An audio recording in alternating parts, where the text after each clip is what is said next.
News, खबर सिर्फ सच की। बहराइच बसपा सुप्रीमो मायावती ने जनसभा को संबोधित करते हुए बीजेपी, सपा, कांग्रेस तीनों पार्टियों पर करारा प्रहार करते हुए कहा कि इन पार्टियों में दलितों, मुस्लिमों का कोई सम्मान नहीं है। दलित, मुस्लिम, आदिवासी सभी इन सरकारों से सहमे हुए हैं। बहराइच के पयागपुर विधानसभा क्षेत्र में बहुजन समाज पार्टी की चुनावी जनसभा आयोजित थी। 12:05 पर मायावती का हेलीकॉप्टर लैंड हुआ। मंच पर पहुंची बसपा सुप्रीमो को तस्वीर देखकर बसपाइयों ने उन्हें सम्मानित किया। जनता का अभिवादन करने के बाद बसपा सुप्रीमो मायावती ने पयागपुर में चुनावी जनसभा को संबोधित किया। कांग्रेस, भाजपा, सपा तीनों ने ही कभी भी हमारे महापुरुषों का सम्मान नहीं किया। सभी विपक्षी पार्टियों ने हमेशा हमारे समाज के लोगों को कभी भला नहीं किया। समाजवादी पार्टी दंगाइयों और गुंडों का बोलबाला रहता है। सपा एक विशेष क्षेत्र और विशेष समुदाय के लिए काम करती है। सपा ने हमारे महापुरुषों के नाम पर बनी शैक्षणिक संस्थाओं के नाम बदल दिए। भाजपा ने न्याय नहीं दिया। भाजपा जातिवादी और आरएसएस के इशारे पर चलने वाली पार्टी है। भाजपा ने दलित, आदिवासियों, पिछड़ों और मुस्लिमों के लिए चलाई गई योजनाओं को भाजपा ने उन तक सही से पहुंचाया। आरक्षण का लाभ बीजेपी सरकार में नहीं मिल पा रहा। भाजपा सरकार में मुस्लिम डरा सहमा रहा और इनका कोई भी कार्य सरकार में नहीं हुआ। भाजपा ने प्रबुद्ध वर्ग में विशेषकर ब्राह्मणों का बहुत नुकसान हुआ है। 2007 की भांति इस बार भी प्रचंड बहुमत से बसपा सरकार बननी है। गरीबों की एकमात्र हितैषी पार्टी बसपा है और बसपा ने प्रदेश में 4 बार शासन किया है, नौकरियां दी हैं। अब नौकरियां ना होने के कारण पलायन हो रहा है। हमारी सरकार आने पर हम सभी को दोबारा वापस बुलाकर नौकरियां देंगे। खेती करने के लिए भूमिहीनों को सरकारी जमीनें दे दी जाएंगी।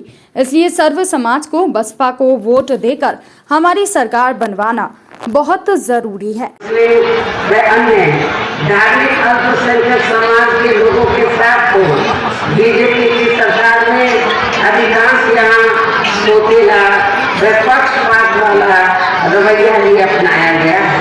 विशेषकर मुस्लिम समाज को इस सरकार में सबसे ज्यादा दुख मिला है। बीजेपी की सरकार में हमेशा वो दहशत में रहा है, हमेशा वो घबराता रहा है। इनका विकास और उत्थान होना तो बहुत दूर की बात रही, बल्कि वो अपने आप को इस सरकार में कभी भी सुरक्षित महसूस नहीं करता है।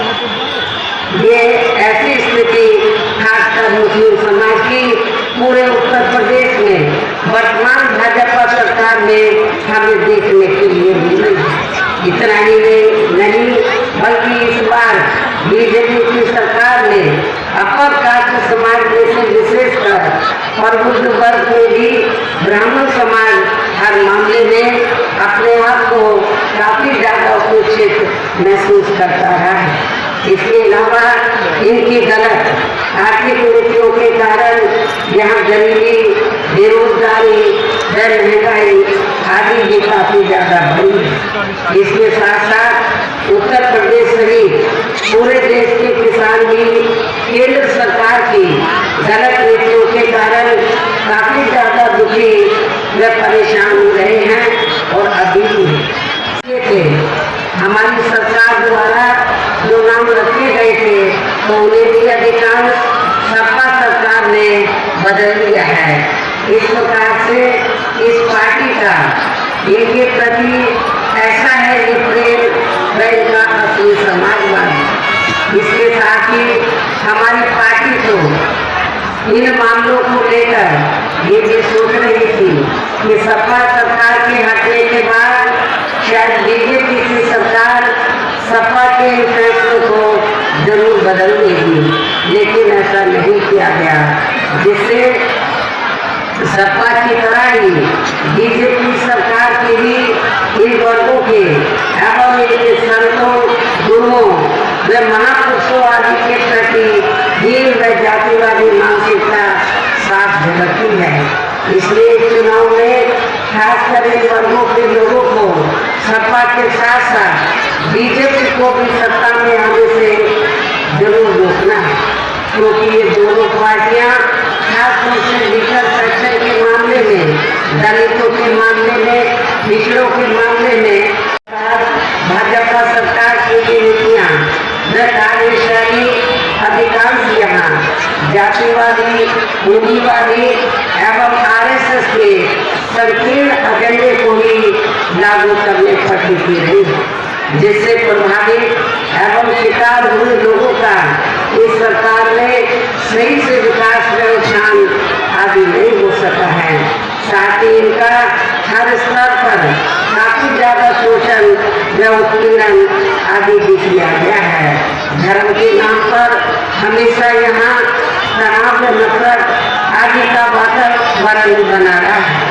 प्रदेश में अपराध भी काफी ज्यादा बढ़े हैं, खासकर दलित, मुस्लिम व अन्य अपियत व महिलाएं आदि भी इस सरकार में कतई भी सुरक्षित नहीं रहे हैं। लेकिन मीडिया में इनके सही आंकड़ों को अधिकांश दबा दिया जाता है।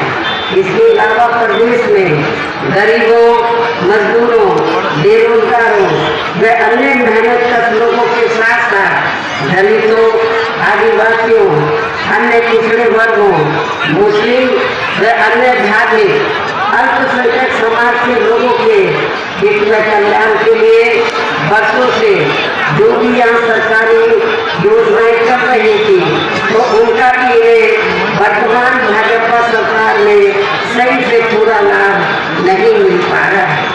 साथ ही दलितों व पिछड़ों को भी अब आरक्षण का पूरा लाभ नहीं मिल पा रहा है, क्योंकि अभी सरकार में भी ज्यादातर सरकारी कार्य प्राइवेट सेक्टर के जरिए ही कराए जा रहे हैं, जिसमें इनके लिए आरक्षण की कोई व्यवस्था नहीं है। सरकारी नौकरियों में भी इनका आरक्षण